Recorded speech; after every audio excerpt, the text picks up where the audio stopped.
चलिए दोस्तों, आज हम बात करते हैं टैली ERP9 में कंट्रा वाउचर। कंट्रा वाउचर में कैसे ट्रांजैक्शन किया जाता है। कंट्रा वाउचर क्या है और उसमें कैसे रिकॉर्ड ट्रांजैक्शन मन करें, तो हम सबसे पहले बता देते हैं।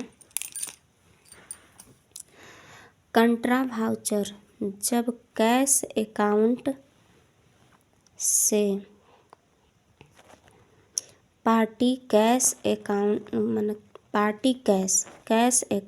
से बैंक अकाउंट से कैश अकाउंट या फिर एक बैंक अकाउंट से दूसरे बैंक अकाउंट में फंड ट्रांसफ़र किया जाता है तो उससे हम ट्रांजैक्शन को रिकॉर्ड करने के लिए इस वाउचर का उपयोग किया जाता है।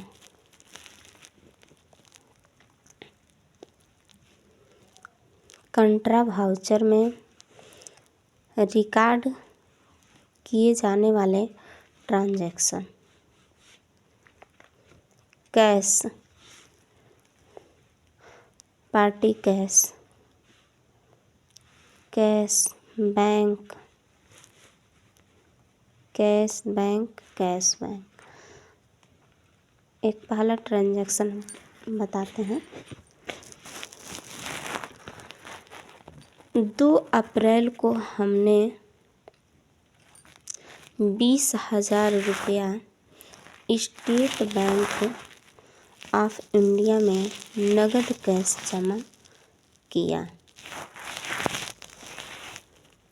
इस ट्रांजैक्शन में प्रभावित होने वाले 2 खाते कौन कौन से हैं। पहला कैश और दूसरा state bank of India. Cash हमारा है रियल अकाउंट और बैंक हमारा है पर्सनल अकाउंट। कौन सा खाता डेबिट होगा और कौन सा क्रेडिट। बैंक को हमने रुपया दिया है तो बैंक हमारा पाने वाला हो जाएगा। व्यक्तिगत खाते के नियम है, पाने वाले को डेबिट करो और देने वाले को क्रेडिट करो। कैश अकाउंट रियल अकाउंट का नियम है। वास्तविक खातों के लिए नियम, यानी जो वस्तु व्यापार में आए उसे डेबिट करो और जो वस्तु व्यापार से जाए उसे क्रेडिट करो।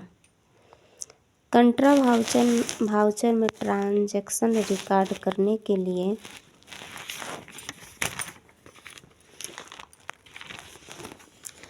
Gateway of tally accounting voucher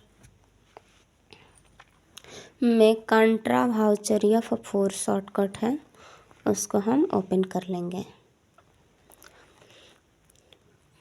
पहला है करंट बैलेंस, यानी हमने जब 20,000 का कोई भी हमें 20,000 रुपया जमा करना है, उसका ट्रांजैक्शन करना है। 20,000 की जगह पर अगर हम ट्रांजैक्शन 22,000 का कर दे रहे हैं तो 2,000 हमारा डिफरेंस यानी माइनस दिखाएगा। वो बोलेगा कि 2,000 और जमा करेंगे तब आपका माइनस ही हटेगा। तो इसीलिए हमें अमाउंट पे ज़्यादा ध्यान दिया जाता है।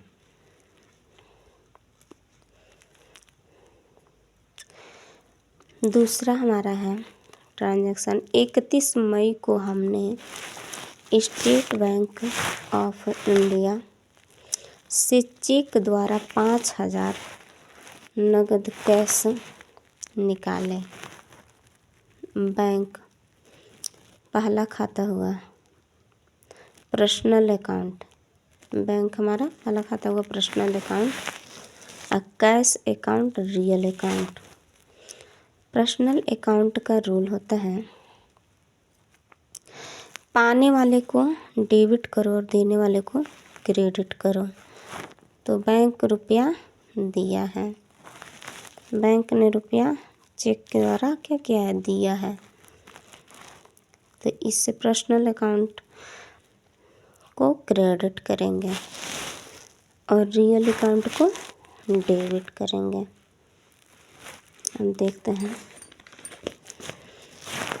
रियल अकाउंट क्या करता है, जो वस्तु व्यापार में आए उसे डेबिट करो।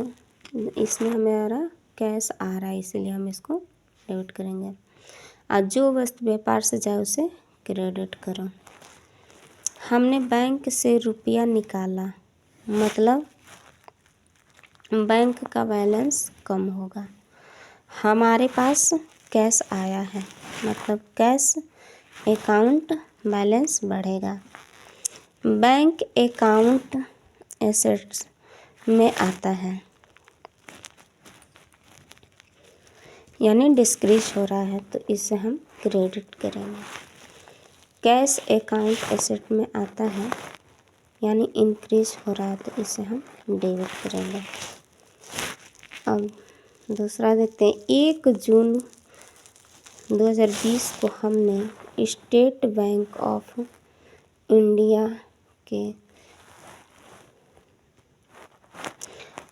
हमने स्टेट बैंक ऑफ इंडिया में चेक ऑन डेबिट, हमने पैसा रुपया बैंक में ट्रांसफ़र किया है। रिकॉर्डिंग अच्छा से नहीं हो पा रहा है। महाराष्ट्र बैंक में हमने क्या किया है, ट्रांसफ़र किया है। किससे, चेक के द्वारा। तो इसका हमारा जनरल एंट्री होगा।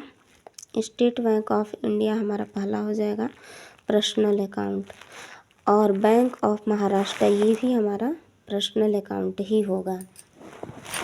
दोनों हमारा सेम अकाउंट है।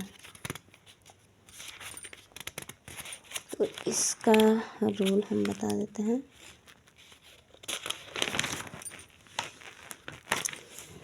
व्यक्तिगत खाते के लिए नियम है, पाने वाले को डेबिट करो और देने वाले को क्रेडिट करो।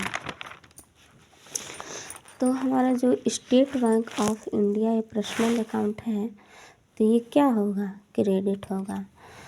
बैंक ऑफ महाराष्ट्र ये पर्सनल अकाउंट है, ये क्या होगा, डेबिट होगा। तो इसी तरह से हम कंट्रा वाउचर में एंट्री ट्रांजैक्शन करते हैं।